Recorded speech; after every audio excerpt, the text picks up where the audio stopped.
Assalamualaikum sahabat OKD Islami. Apa kabar semuanya? Semoga selalu dalam lindungan Allah Subhanahu wa Ta'ala. Manusia sebagai makhluk ciptaan Allah, tentu setelah menghirup udara di atas permukaan bumi, ia akan menghirup udara yang penuh sesak, yang penuh dengan kegelapan, yang penuh dengan belatung, cacing tanah, sampai bahkan ular pun akan menghampirinya. Inilah yang dirasakan di saat berada di alam kubur. Hal yang semacam ini akan dirasakan oleh mereka yang bermaksiat kepada Allah. Berbeda halnya jika mereka selalu beribadah kepada Allah serta selalu berusaha meninggalkan segala larangannya, maka keadaannya di alam kubur akan dipenuhi dengan ketenangan. Kuburnya diluaskan oleh Allah. Sebagaimana dalam sebuah hadis yang diriwayatkan dari Abu Ja'far dengan sanadnya Abdullah bin Umar radhiyallahu anhu, beliau berkata, seorang mukmin ketika dimasukkan ke kubur, menjadi luaslah kuburnya sampai 70 hasta. Bunga-bunga harum bertaburan, sutra dihamparkan baginya. Sedikit hafalan Al-Quran menjadi penerang baginya, seperti cahaya matahari. Layaknya seperti pengantin baru, tiada seorang pun yang berani membangunkan dari tidurnya kecuali sang kekasih. Seorang sahabat Nabi pernah bertanya kepada Sayyidina Utsman bin Affan radhiyallahu anhu ketika melihat beliau sedang menangis di atas sebuah kuburan. Sahabat itu bertanya, "Kenapa engkau menangis?" Sayyidina Utsman lalu menjawab, Rasulullah SAW bersabda, kubur adalah awal tempat bagi akhirat. Jika seseorang selamat dari kubur, maka harapan baik baginya, karena sesudah itu ringan baginya. Tetapi jika seseorang celaka di kubur, maka pertanda buruk karena sesudah itu sangat berat baginya. Ternyata perkara kebahagiaan atau kesengsaraan di akhirat diawali dari bagaimana kehidupan di alam kubur. Jika ia merasakan sengsara selama di alam kubur, maka kehidupan selanjutnya akan terus dengan kesengsaraan. Namun jika di alam kubur ia merasakan kebahagiaan, maka kehidupan selanjutnya akan terus dengan kebahagiaan.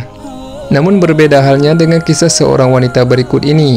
Ia mendapatkan kebahagiaan di alam kubur karena satu amalan yang dilakukan orang lain terhadapnya. Apa dan bagaimana kisahnya? Simak ulasan berikut ini hanya di channel OKD Islami. Agar tidak keliru, mohon ditonton sampai habis video ini. Insya Allah bermanfaat.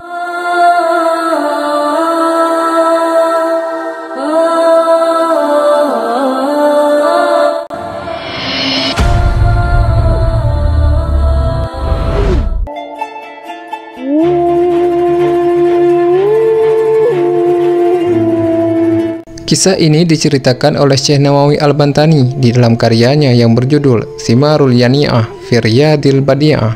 Kisah bermula ketika seorang ibu mendatangi Imam Hasan Al-Basri. Ia bercerita bahwa anaknya yang perempuan telah pergi meninggalkannya menghadap Allah Subhanahu wa Ta'ala. Kepada Hasan Al-Basri, ia menyampaikan kerinduan yang mendalam terhadap anaknya. Si ibu berkata kepada Hasan Al-Basri, "Saya merasa kehilangan, saya ingin mengetahui keadaan anak saya dan ingin berjumpa dengan putri saya meskipun dalam mimpi." Hasan Al-Basri memahami perasaan yang dialami oleh si ibu tersebut. Ia kemudian menyarankan kepada si ibu dengan berkata, "Lakukanlah sholat sunat setelah sholat isya. Bacalah surat Al-Hakumut Takatsur sekali setiap rakaat setelah pembacaan surat Al-Fatihah.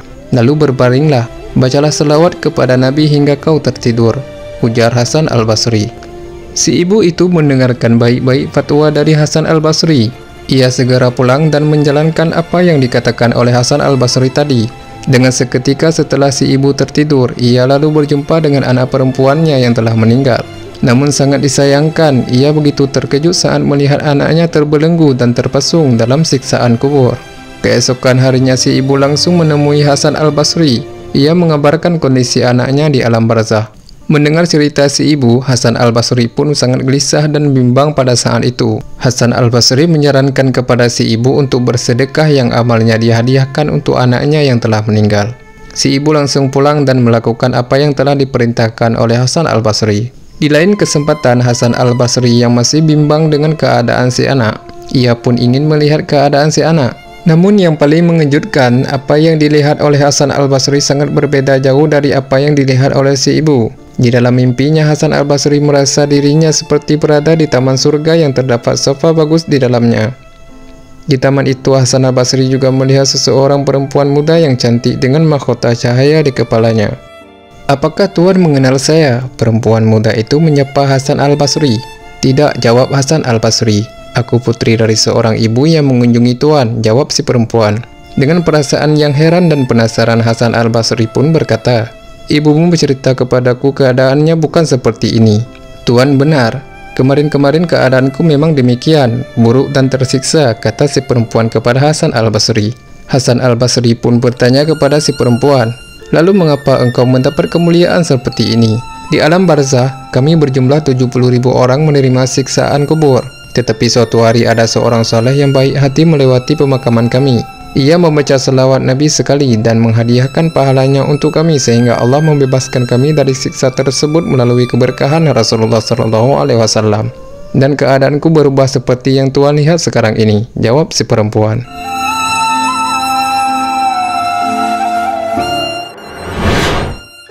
Dari kisah tadi dapat kita pahami ternyata berselawat kepada baginda Nabi SAW dapat memberi manfaat bagi orang lain.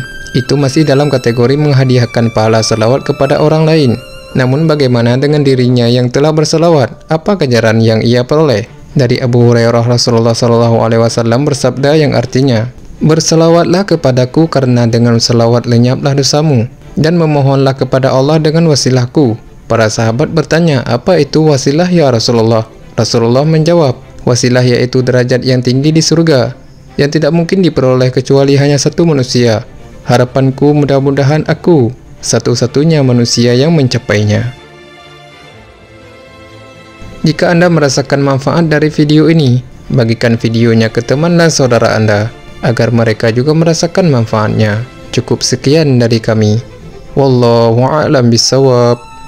Wassalamualaikum warahmatullahi wabarakatuh.